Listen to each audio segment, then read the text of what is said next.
Hello, boys and girls. Today we will be reading Snow Friends.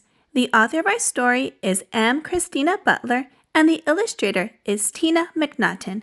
Don't forget to like and subscribe if you enjoy this story.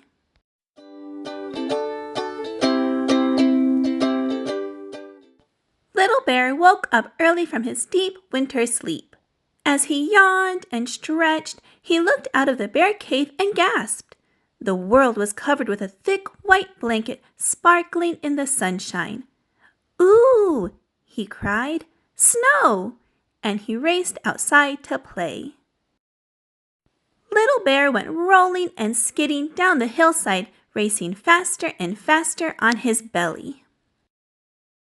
He rushed through the trees, shaking the branches to make tiny white snowstorms. He stomped and stamped in the crunchy snow, making trails of footprints that circled and twirled. Little Bear climbed up a hill and gazed out at the whiteness. The mountains and forests were still and silent. He looked around for someone to play with, but he couldn't see anyone anywhere. "Hello!" he cried. "Hello!" came back his echo, but no one else replied. Little Bear was all alone.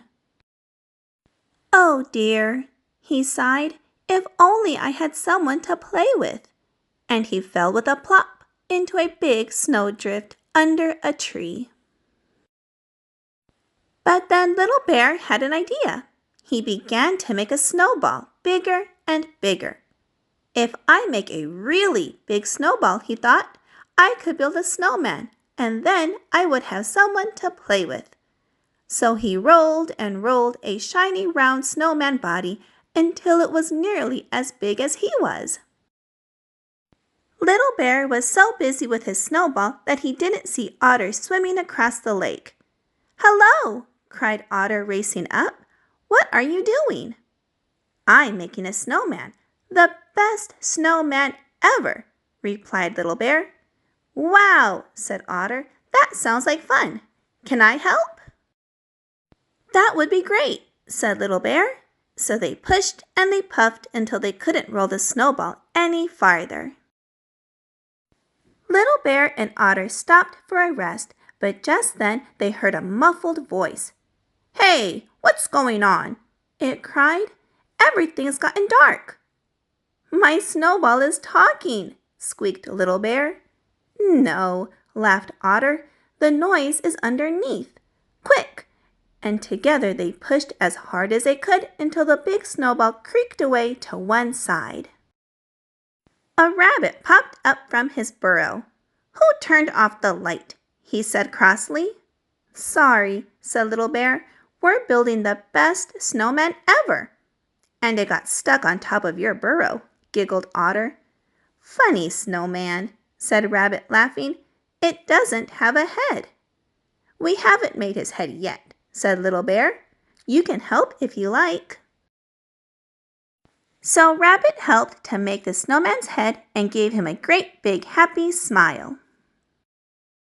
Then Otter went back to the river for some sticks. Little Bear found a few nuts left in his winter store. Rabbit picked out the very best carrot from his pantry. They built the snowman together, with Otter's sticks for arms and the nuts from Little Bear's store for his eyes. Finally, Rabbit climbed onto Little Bear's shoulders and pushed the carrot nose into place. Otter laughed and cheered. Hooray! The best snowman ever was finished. For the rest of the day, they played with the snowman in the snow.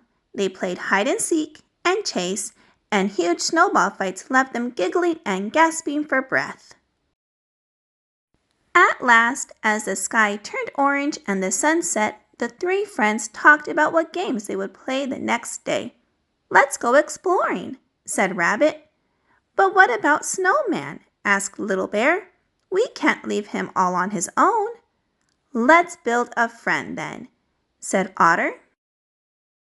So they rolled and patted and shaped some more until they made a perfect little snowman.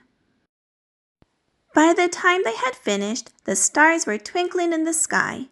Tired and happy, they crashed in a heap and watched with wonder as the snowman and his friend turned to silver in the moonlight.